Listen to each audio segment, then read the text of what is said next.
Hi friends, ಎಲ್ಲರಿಗೂ ನಮಸ್ಕಾರಗಳು. ಕಸ್ತೂರಿ ರಶ್ಮಿ ಚಾನೆಲ್ಗೆ ಸ್ವಾಗತ. ನಾನಿವತ್ತು ಒಂದು ಹೆಲ್ದಿಯಾದ ಸೂಪ್ ರೆಸಿಪಿ ಮಾಡ್ತಾ ಇದ್ದೇನೆ. ಅನೇಕ ಮಂದಿಗೆ ಸೂಪುಗಳು ಅಂದರೆ ತುಂಬಾ ಇಷ್ಟ. ಹಸಿವನ್ನು ನೀಗಿಸುವ ಮತ್ತು ಬೇಗ ತಯಾರಿಸಬಹುದಾದ ಅಡುಗೆಗಳಲ್ಲಿ ಸೂಪು ಕೂಡ ಒಂದು. ಇದಕ್ಕೆ ತುಂಬ ಪದಾರ್ಥಗಳು ಬೇಕಾಗಿಲ್ಲ. ಮನೆಯಲ್ಲಿ ಇರುವಂಥ ಪದಾರ್ಥಗಳನ್ನು ಉಪಯೋಗಿಸಿಕೊಂಡೇ ಈ ಸೂಪನ್ನು ಸುಲಭವಾಗಿ ತಯಾರಿಸಬಹುದು. ಇಲ್ಲಿಯವರೆಗೂ ವೆಜಿಟೇಬಲ್, ಟೊಮೆಟೊ, ಚಿಕನ್, ಮಟನ್ ಮತ್ತು ಎಗ್ ಸೂಪುಗಳನ್ನು ನೀವು ಟೇಸ್ಟ್ ಮಾಡಿದ್ದೀರಾ. ಆದರೆ ಮಜ್ಜಿಗೆ ಮತ್ತು ಅನ್ನದೊಂದಿಗೆ ಮಾಡಿರುವ ಸೂಪನ್ನು ನೀವು ಎಂದಾದರೂ ಕೇಳಿದ್ದೀರಾ? ನಾನಿವತ್ತು ಅನ್ನ ಮತ್ತು ಮಜ್ಜಿಗೆಯೊಂದಿಗೆ ಸೂಪ್ ಮಾಡುವುದನ್ನು ತಿಳಿಸಿಕೊಡ್ತಾ ಇದ್ದೇನೆ. ಬೇಸಿಗೆಯಲ್ಲಿ ಮಜ್ಜಿಗೆಯನ್ನು ಕುಡಿಯುವುದರಿಂದ ನಮಗೆ ಬಾಯಾರಿಕೆ ಕಡಿಮೆ ಆಗುತ್ತದೆ.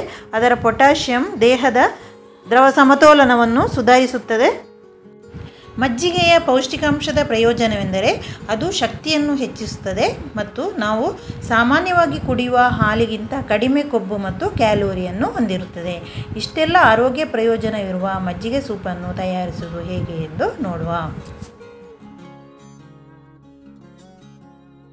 ಇಲ್ಲಿ ನಾನು ಒಂದು ಬೌಲಿಗೆ 1/4 ಕಪ್ನಷ್ಟು ಬೆಳ್ತಿಗೆ ಅಕ್ಕಿಯನ್ನು ಹಾಕ್ತಾ ಇದ್ದೇನೆ. ಅದನ್ನು 2-3 ಸಲ ನೀರಿನಲ್ಲಿ ಚೆನ್ನಾಗಿ ತೊಳೆದು ಒಂದು ಅರ್ಧ ಗಂಟೆಯಷ್ಟು ಹೊತ್ತು ನೀರಿನಲ್ಲಿ ನೆನೆಯಲಿಕ್ಕೆ ಬಿಡ್ತಾ ಇದ್ದೇನೆ. ಇಲ್ಲಿ ಬೌಲ್ನಲ್ಲಿ ಸ್ವಲ್ಪ ಕರಿಬೇವಿನ ಸೊಪ್ಪನ್ನು ತಗೊಂಡಿದ್ದೇನೆ. 1 ಹಿಡಿಯಷ್ಟು ಕೊತ್ತಂಬರಿ ಸೊಪ್ಪನ್ನು ತಗೊಂಡಿದ್ದೇನೆ. 1 ಹಿಡಿಯಷ್ಟು ಪುದೀನ ಸೊಪ್ಪನ್ನು ತಗೊಂಡಿದ್ದೇನೆ. ಅದನ್ನು ಸಣ್ಣದಾಗಿ ಕಟ್ ಮಾಡಿ ಇಟ್ಕೊಂಡಿದ್ದೇನೆ. ಇಲ್ಲಿ ನಾನು ಕಡಾಯಿಗೆ 1 ಸ್ಪೂನ್ನಷ್ಟು ಎಣ್ಣೆಯನ್ನು ಹಾಕ್ತಾ ಇದ್ದೇನೆ. ಈಗ ಕಟ್ ಮಾಡಿ ಇಟ್ಕೊಂಡಂತಹ ಕರಿಬೇವಿನ ಸೊಪ್ಪನ್ನು ಹಾಕಿದೆ. ಇದನ್ನು ಚೆನ್ನಾಗಿ ಫ್ರೈ ಮಾಡಬೇಕು. ಒಂದು 2-3 ನಿಮಿಷ ಚೆನ್ನಾಗಿ ಫ್ರೈ ಆಗಬೇಕು.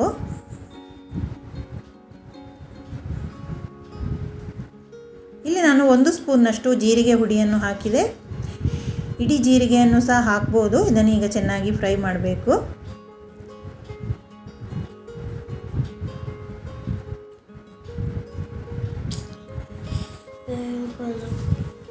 ಈಗ ಇದು ಸಾಕು, ಇದನ್ನು ಸೈಡಿಗೆ ಇಡುವ. ಈಗ ಅದೇ ಕಡಾಯಿಗೆ 1 ಸ್ಪೂನ್ನಷ್ಟು ಎಣ್ಣೆಯನ್ನು ಹಾಕ್ತಾ ಇದ್ದೇನೆ. ಈಗ ನಾನಿಲ್ಲಿ ಪುದೀನ ಸೊಪ್ಪನ್ನು ಹಾಕಿದೆ. ಇದನ್ನು ಸ್ವಲ್ಪ ಫ್ರೈ ಮಾಡಬೇಕು.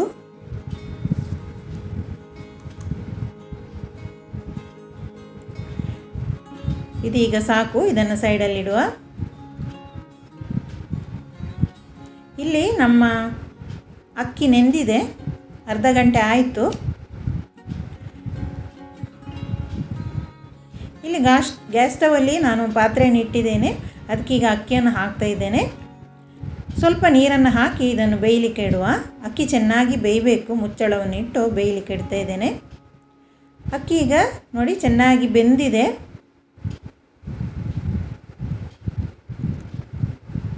ತುಂಬ ಚೆನ್ನಾಗಿ ಬೇಯಬೇಕದು ಅಕ್ಕಿ. ನೋಡಿ ಈ ರೀತಿಯಾಗಿ.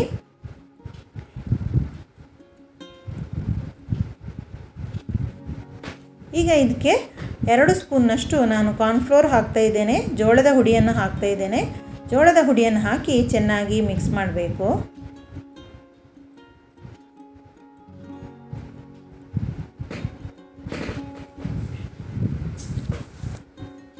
ಈಗ ಚೆನ್ನಾಗಿ ಮಿಕ್ಸ್ ಆಯಿತು. ಈಗ ನಾನು ರುಚಿಗೆ ತಕ್ಕಷ್ಟು ಉಪ್ಪನ್ನು ಹಾಕ್ತಾ ಇದ್ದೇನೆ. ಉಪ್ಪನ್ನು ಹಾಕಿ ಚೆನ್ನಾಗಿ ಮಿಕ್ಸ್ ಮಾಡಿಕೊಳ್ಬೇಕು. ಈಗ 1 ಕಪ್ನಷ್ಟು ನಾನು ಮೊಸರನ್ನು ಹಾಕಿದೆ. ಮೊಸರನ್ನು ಹಾಕಿ ಚೆನ್ನಾಗಿ ಮಿಕ್ಸ್ ಮಾಡಿಕೊಳ್ಬೇಕು. ಈಗ ಮೊಸರು ಚೆನ್ನಾಗಿ ಮಿಕ್ಸ್ ಆಯಿತು ಅನ್ನದೊಟ್ಟಿಗೆ. ಇಲ್ಲಿ ನಾವು ಫ್ರೈ ಮಾಡಿ ಇಟ್ಕೊಂಡಂಥ ಪುದೀನ ಸೊಪ್ಪನ್ನು ಹಾಕಿದೆ.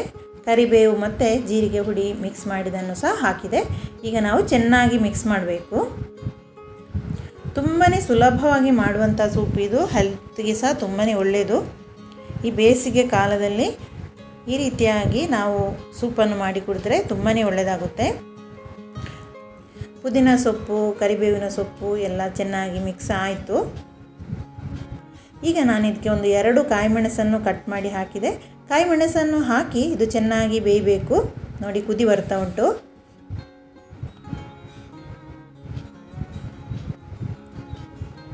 ಈಗ ಆಯಿತು. ನಮ್ಮ ಸೂಪ್ ಈಗ ರೆಡಿ ಆಯಿತು. ಅನ್ನ ಮಜ್ಜಿಗೆ ಸೂಪು ಈಗ ರೆಡಿ ಆಯಿತು ನೋಡಿ. ನಾನೀಗ ಇದನ್ನು ಸರ್ವ್ ಮಾಡ್ತಾ ಇದ್ದೇನೆ. ಒಂದು ಬೌಲಿಗೆ ಹಾಕ್ತಾ ಇದ್ದೇನೆ ಸೂಪನ್ನು. ನೋಡಿ ಎಷ್ಟೊಂದು ಚೆನ್ನಾಗಿ ಬಂದಿದೆ.